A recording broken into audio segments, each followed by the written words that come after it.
BM&BC നിലവാരത്തിലാക്കാൻ ലക്ഷ്യമിട്ട് ആരംഭിച്ച Neriyampara Kalthotti Vellilankandam road നിർമ്മാണം നിലച്ചിട്ട ആഴ്ചകൾ ഏതാനും ഭാഗങ്ങളിൽ സംരക്ഷണ ഭിത്തി നിർമ്മാണവും റോഡിന് വീതി കൂട്ടൽ ജോലികളും ആരംഭിച്ച ശേഷമാണ് പണികൾ നിലച്ചത്. സംരക്ഷണ ഭിത്തി നിർമ്മാണം പാതി വഴിയിൽ നിലച്ച മേഖലകളിൽ അപകട ഭീഷണി നിലനിൽക്കുകയാണ്. റോഡരികിൽ കല്ലുകൾ ഇറക്കിയിട്ടിരിക്കുന്നതും ഭീഷണിയാണ്. വീതി കൂട്ടലിന്റെ ഭാഗമായി നിലവിലുള്ള ടാറിങ്ങിന്റെ ഇരുവശത്തും മണ്ണുമാന്തി യന്ത്രം കൊണ്ട് മണ്ണ് നീക്കിയ ശേഷം മക്കും മെറ്റലും വിരിച്ചിരുന്നു. എന്നാൽ കഴിഞ്ഞ ദിവസങ്ങളിലുണ്ടായ ശക്തമായ മഴയിൽ ഈ ഭാഗത്തുകൂടി വെള്ളം കുത്തിയൊലിച്ചതോടെ മെറ്റലുകൾ റോഡിൽ നിരന്നു. ഇത് ബൈക്ക് യാത്രികർ ഉൾപ്പെടെയുള്ളവർ അപകടത്തിൽപ്പെടാൻ കാരണമായി. ചിലയിടങ്ങളിൽ റോഡരികിൽ മണ്ണ് കൂട്ടിവെച്ചിരിക്കുന്നതും വാഹന കാൽനട യാത്രക്കാർക്ക് ബുദ്ധിമുട്ട് സൃഷ്ടിക്കുന്നുണ്ട്. നെരിയമ്പാറ കൽത്തൊട്ടി വെള്ളിലാങ്കണ്ടം റോഡ് പഴയ കാലത്തെ കുടിയേറ്റ കർഷകരുള്ള കാലത്ത് തുറന്ന റോഡാണ്.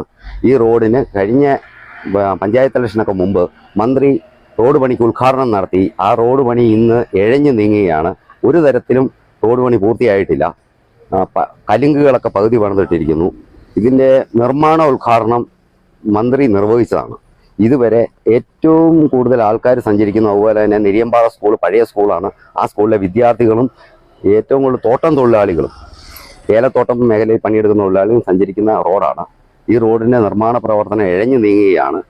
ഇത് എത്രയും പെട്ടെന്ന് പൂർത്തീകരിക്കണമെന്ന് ശബരിമല പ്രോജക്റ്റിൽ ഉൾപ്പെടുത്തി പൊതുമരാമത്ത് വകുപ്പിന്റെ നേതൃത്വത്തിൽ 10 കോടി 60 ലക്ഷം രൂപ ചെലവഴിച്ചാണ് ഈ റോഡ് നവീകരിക്കുവാൻ പണി തുടങ്ങിയത്.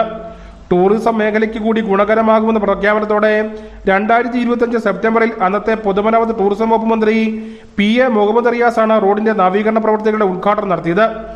10 കിലോമീറ്റർ താഴെ ദൂരം മാത്രമാണുള്ളതെങ്കിലും ആദ്യഘട്ടത്തിൽ ആരംഭിച്ച മണ്ണുപണികൾ പോലും ഇതുവരെ എല്ലാ ഭാഗത്തും എത്തിയിട്ടുമില്ല.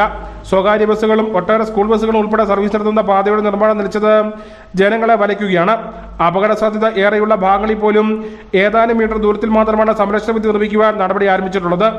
നിരന്തരം മണ്ണിടിച്ചിൽ ഉണ്ടാകുന്ന ഭാഗങ്ങളടക്കം ആവശ്യമായ നീളത്തിൽ സംരക്ഷണ ഭിത്തി നിർമ്മിക്കുവാനും പണികൾ വേഗത്തിൽ പൂർത്തിയാക്കുവാനും നടപടി വേണമെന്ന ആവശ്യമാണ് ഉയരുന്നത്.